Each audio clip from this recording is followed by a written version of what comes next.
All right, so what is a concubine? I mean, after all, they seem pretty prevalent in the Old Testament. Was it a wife? Was it someone for doing the nasty? Or something entirely different? We're going to talk about all that, and we're going to do it in 3 minutes, coming up.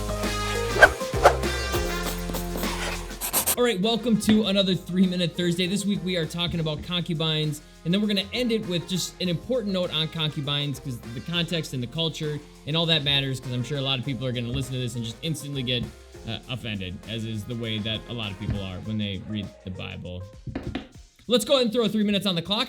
All right, so what is a concubine? A concubine really is a female who has a legitimate sexual partnership who is someone other than the primary wife. Now, I know what you're thinking, like, how is it legitimate? Primary wife, sexual partnership? That doesn't even add up right. You are correct, it doesn't. But different culture, different time, it was more acceptable then. Now we know that a concubine is also a wife because the terms are sometimes intermingled throughout the Bible, right? So for example, in Genesis chapter 25, verse 1, Abraham has a wife by the name of Keturah.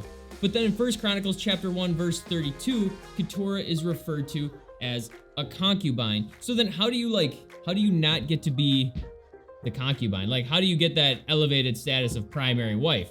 That's a great question. I'm glad you asked. Now, there's a theory, not historically or biblically backed, just the way we've kind of come to understand it, that a concubine is someone where there was no bride price paid. Now, bride price basically refers to how much money the man was willing to pay for that woman. In this case, it was either a lot less or none whatsoever, giving her a lower status, making her not a primary wife.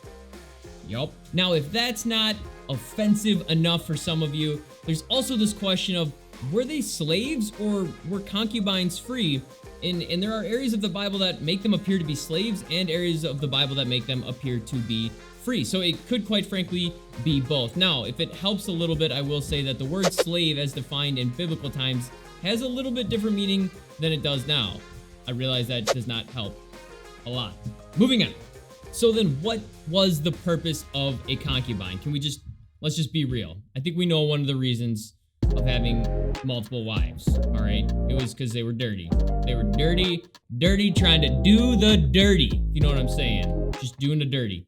And then the second reason is because maybe the primary wife was barren, right? For example, in Genesis chapter 30, we see that Rachel is barren, and meaning she can't have kids, right? So Rachel can't have kids, so she gives Jacob her slave, again, back to the slave thing, to procreate and have children so that Jacob's line will continue. Speaking of kids, that's actually another reason for having concubines, because the more wives you have, theoretically, more of them kids you got running around. And the more kids you had equals the larger family, larger tribe, enhanced workforce, and better defenses, all of that comes along with having more people. Now, one last thing I gotta say on concubines that I think is extremely important to understand is that just because they are used throughout the Bible does not mean that God supports having multiple wives. All right, it's really important to understand as we read through the Old Testament that God uses us in the culture that we already exist. For example, I'm a sinner, right? I'm a sinner, but God will still use me in America in 2020 for his plan and his purpose. That does not mean that he supports everything that I do. It most certainly does not. I think that was over 3 minutes, but I hope that makes sense. I hope it was helpful. All right, click here for other 3-Minute Thursday videos. Thanks for watching. Subscribe, by the way, if you haven't already.